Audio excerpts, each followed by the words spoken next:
Hello everyone and welcome to today's one-on-one feature. As you can see, we're out on location.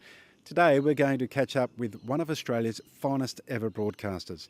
He's called 3 Melbourne Cups, 78 State of Origins, over 40 grand finals and a stack of harness racing events. I speak none other than the great Ray Rabbits Warren.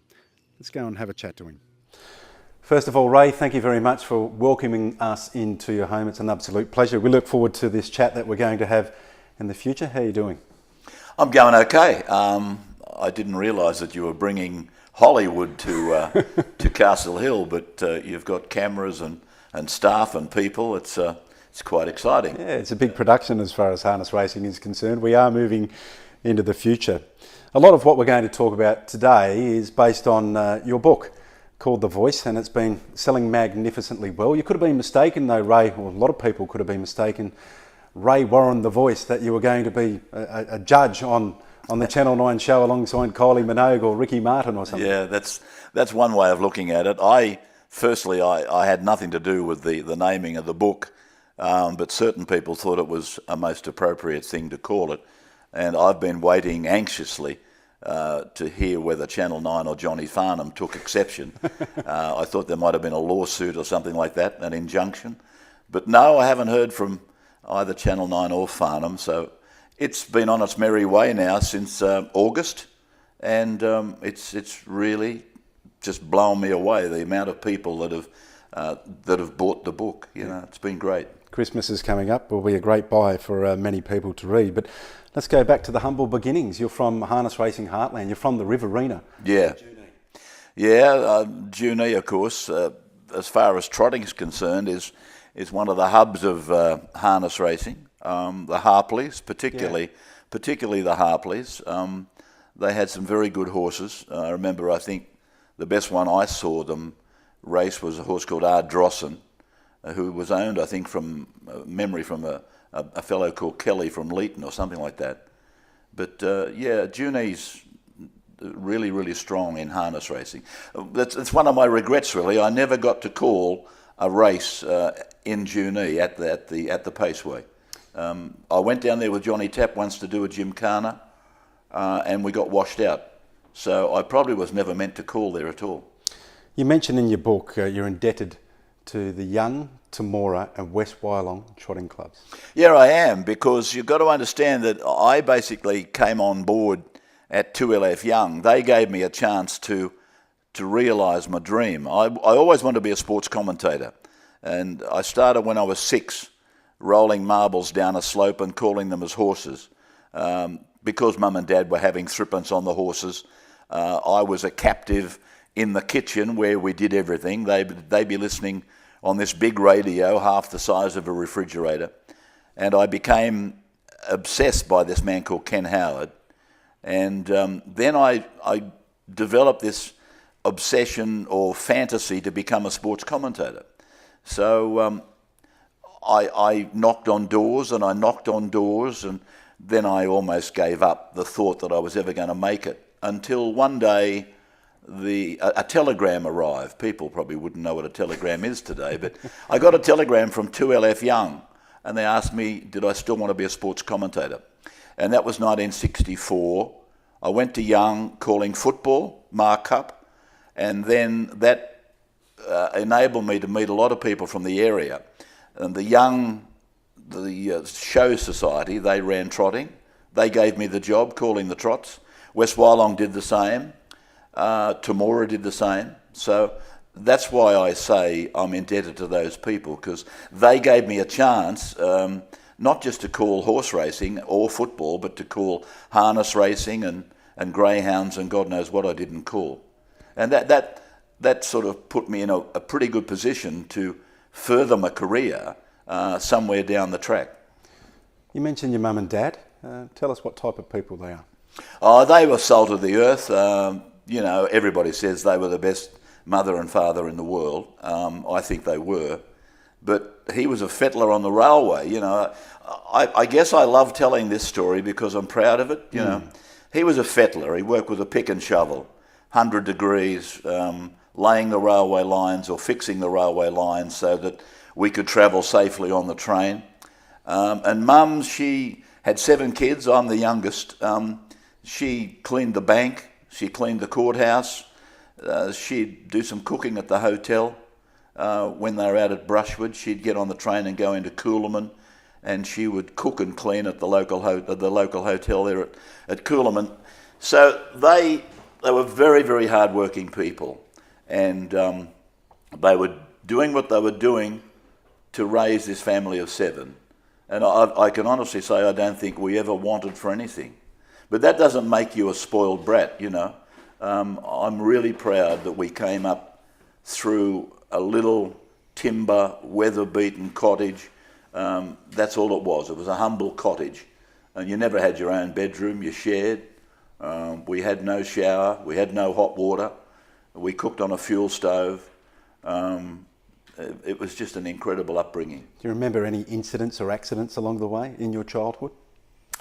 Oh, I think the funniest thing, we had an outside dunny. We had a toilet outside, and Mum was a big lady. She was about 18 stone. And she would never go out to the toilet at night before she went to bed without taking me by the hand as her protector. I don't know what she thought I was going to protect. And I'll never forget, she was marked urgent this night, Dale. And she backed into the outside dunny, and of course the porcelain, the whole thing gave way. There was always a crack in it, but this night it decided to give way. And the sight of your mother sitting in the outside dunny and laughing her head off, actually. But I don't think I should go any more deeply into the story, because it's quite funny, really. We'll use it to our imagination as to what occurred. Yeah, but isn't it amazing? You asked me, did anything ever go wrong? And I think of the night Mum sat on the outside dunny and it collapsed under her 18 stone. Yeah. You mentioned that they love to have a punt. You had your first ever punt at the age of 6. Yeah, that's right. And you have to understand where that all came from. Mum, believe it or not, Dad, though he worked on the railway and he was a fettler, he used to get train sick. So there was an auction sale. I can remember an auction sale out at out at Coolaman. There was an auction sale, and Mum was the one that did all these things. We needed some galvanised iron for our roof. It was leaking. So instead of Dad going to the auction sale, Mum went to the auction sale on the train, and I'm left with chicken pox, being babysat by my father, and he's trying to have a punt on the horses. And I'm grizzling and whinging and moaning. If ever you've had chicken pox, they're an awful thing, scratching, and they make you uncomfortable. So eventually I must have conned him or whatever into letting me have a bet. And it was Derby Day, 1949. And I had him in the middle of my hand, you know, even at 6 years of age.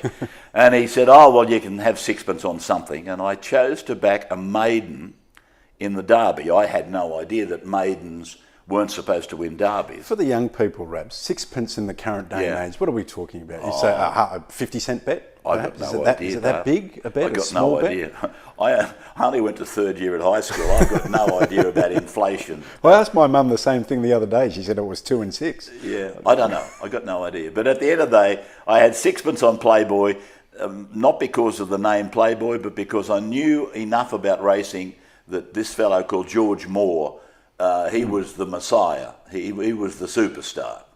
And he landed at 20 to 1. And Dad then let me use the 10 shillings that I won. He let me have an occasional bet just about every Saturday. And so I got hooked with them, listening to this man called Ken Howard. So there I go again, telling you how I got this fascination and this obsession to become a sports commentator. Was that it? Was it listening to Ken Howard? That's exactly where it came from? Absolutely. And I mean, when I started thinking to myself, well, how do I practice to be a sports commentator? So a few years later, like I'm 8 or 9, I take marbles out of this tin full of marbles I had. I used to play marbles at school, and I was pretty good. And I had a tin full, about 160 marbles, and I took all the ones that were of different colours out of the tin, and they became my horses. And I gave them each a name. And every afternoon after school, even until I was leaving school at 14 and 5 months, I would roll divisions of 8 or 10 down a slope and call them as horses. And there must have been 80 of them, I suppose, and I can still remember some of the names, Playboy obviously, and Darkman and Baron Boyseer and Ben Volo and San Domenico and all these horses, these marbles, and I'd put on a floor show for the family when they'd all come home at Christmas, There'd be people having a bet with each other, and I'd put them behind a ruler, lift the ruler, away they go, racing, and I tried to sound like Ken Howard as much as I could. And the only time that came against me was when I applied for a job in Sydney. They said, "What do you want to sound like Ken Howard for?" I said, "Well, I thought you had to. I thought you had to be a racing commentator and be the best in Australia. You've got to sound like Ken Howard, haven't you?" And it was Garth Carey from 2GB. He said, no. He said, "Go away and come back with another example of your work, but do something about sounding not like Ken Howard, please." Are you born with it, Ray? Can anybody be a race caller? I don't think so. No, I think it's a knack that partly comes from, I think, having a photographic memory. I don't just think I've got a memory better than anybody else, but I do have the ability to remember horses pretty quickly, jockeys' colours, footballers' faces, what colour boots are they wearing, if they're identical twins. You can't always see the numbers. And even I've sometimes called footballers simply because of the way they run, the colour of their hair, it's just something that God gives you.